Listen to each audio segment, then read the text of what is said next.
Breaking news ఉగ్రవాదులకు కేంద్ర హోంమంత్రి Amit Shah deadly warning ఇచ్చారు. పెహల్గాం ఉగ్రవాదుల్లో 26 మంది ప్రాణాలు తీసిన ఏ ఒక్కరిని వదిలిపెట్టమన్నారు ఆయన.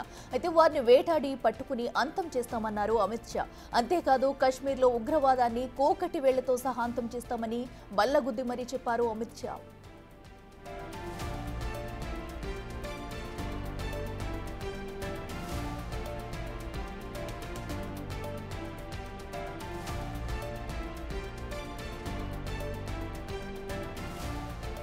जनता को ये बताना चाहता हूं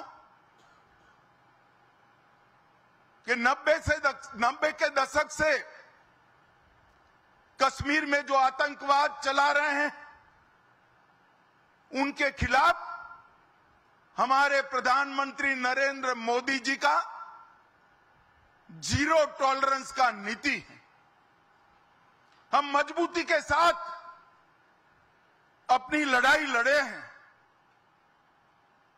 और आज वो ये न समझ ले कि हमारे 27 नागरिकों का जान लेकर ये लड़ाई जीते हो। मैं सभी आतंक फैलाने वालों को कहना चाहता हूं कि लड़ाई का अंत नहीं है, एक मकाम है। हर व्यक्ति को चुन चुन कर जवाब भी मिलेगा, जवाब भी लिया जाएगा। हर चीज का मजबूती के साथ हमने जवाब दिया है। और अगर कोई एक कायराना हमला कर ये समझता है कि हमारी बड़ी जीत है, तो एक बात मन से समझ लीजिए, ये नरेंद्र मोदी सरकार है, किसी को बख्शा नहीं जाएगा, किसी को बख्शा नहीं जाएगा। इस देश की इंच इंच भूमि पर से आतंकवाद को मूल समेत उखाड़ने का हमारा संकल्प है और वो सिद्ध होकर रहेगा। और इस लड़ाई में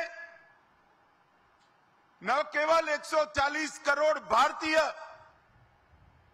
पूरी दुनिया भारत के साथ खड़ी है। ఇదే అంశానికి సంబంధించి మరింత సమాచారం మా ప్రతినిధి శివ లైవ్ లో అందిస్తారు. శివ, చెప్పండి, అటు ఇప్పటికే అటు పాక్కి భారత్కి మధ్య యుద్ధ పరిస్థితులు అయితే నెలకొన్నాయి. ఈ నేపథ్యంలో ఉగ్రవాదులపై మరోసారి అమిత్ షా అయితే డెడ్లీ వార్నింగ్ ఇచ్చారు. మరి యాక్షన్ ప్లాన్ ఏమన్నా తీసుకోబోతున్నారా? ఇప్పుడు మరింతగా కఠిన చర్యలు ఆంక్షలు విధించే అవకాశం ఏమన్నా ఉందనుకోవచ్చా అమిత్ షా వార్నింగ్ ని బట్టి?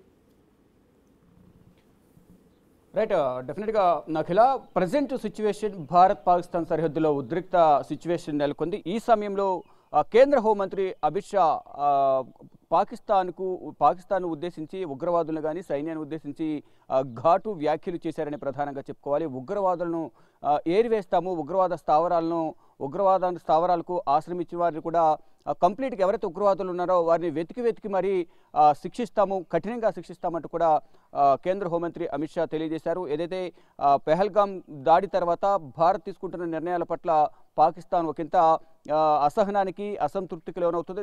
దాన్ని దృష్టిలో పెట్టుకుని ఇటు పాకిస్తాన్ ఇండియా బోర్డర్లో రోజు కవింపు చర్యలకు పాల్పడుతూ కాల్పుల విరమణ ఒప్పందాన్ని ఉల్లంఘిస్తూ కాల్పులకు తెగబడుతుంది. ఇక ఉగ్రవాదాన్ని కూకటి వేళతో పెకలిస్తామంటూ కూడా భారత ప్రభుత్వం చెప్తోంది. దానిలో భాగంగానే తొలిసారి కేంద్ర హోంమంత్రి అమిత్ షా పెహల్గాం ఉగ్రదాడుల తర్వాత తొలిసారి ఘాటు వ్యాఖ్యలు చేశారు. పాకిస్తాన్ ఉద్దేశించి, ఉగ్రవాదాన్ని ఉద్దేశించి కీలక వ్యాఖ్యలు చేశారు. ఇప్పటికే భారత్ సైన్యానికి ఫ్రీ హ్యాండ్ ఇచ్చారు. వారు ఏ సమయంలోనైనా సైన్యానికి సంబంధించి కానీ ఇటు ఉగ్రదాడులకు సంబంధించి పాకిస్తాన్ సైన్యానికి సంబంధించి ఉగ్రవాదుల ఏరివేతకు సంబంధించి ఎప్పుడైనా వారు నిర్ణయం తీసుకునే అవకాశం కూడా పూర్తి స్వేచ్ఛ అనేది మేము ఇచ్చాము. ఇటు ప్రధాని నరేంద్ర మోడీ ప్రభుత్వం ఎట్టి పరిస్థితులను ఉగ్రవాదాన్ని ఉపేక్షించేది లేదు, ఉగ్రవాదాన్ని కూకటి వేళతో పెకలిస్తాము, ఎక్కడున్నా కానీ వెతికి మరి వారిని పట్టుకుని శిక్షిస్తాము.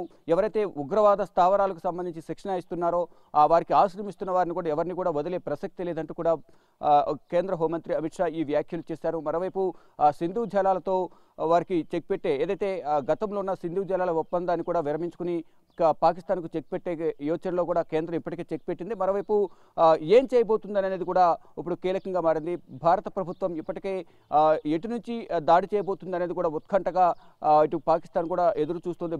భయంగా ఒకవైపు పాకిస్తాన్లో అంతర్యుద్ధం కొనసాగుతుంది, సైనికులు సహకరించడం లేదు, అక్కడ ప్రతిపక్ష పార్టీలు కూడా ఇటు భారత్ యుద్ధానికి సహకరించడం లేదు. అయితే గతంలో కొన్ని ఘటనలు చూసుకుంటే 2016లో యూరో సెక్టర్లో ఉగ్రవాదులు దాడికి సరిపారు. దానికి సంబంధించి పీఓకేపై అటాక్ చేసింది భారత్. తర్వాత 2019లో పుల్వామాలో దాడి చేశారు. దానికి అటాక్గా ఇటు బాలాకోట్లో భారత ఆర్మీ దాడి చేసింది. ఇప్పుడు పెహల్గాం దాడికి నెక్స్ట్ ఎక్కడ దాడి చేయబోతుంది అనేది కూడా అందరూ ఉత్కంఠగా ఎదురు చూస్తున్నారు. అంటే ఉగ్రవాద స్థావరాలు ఎక్కువ ఉన్న పీఓకేపై కూడా దాడి చేసే అవకాశం ఉందనేది కూడా అందరూ భావిస్తున్నారు. అఖిల.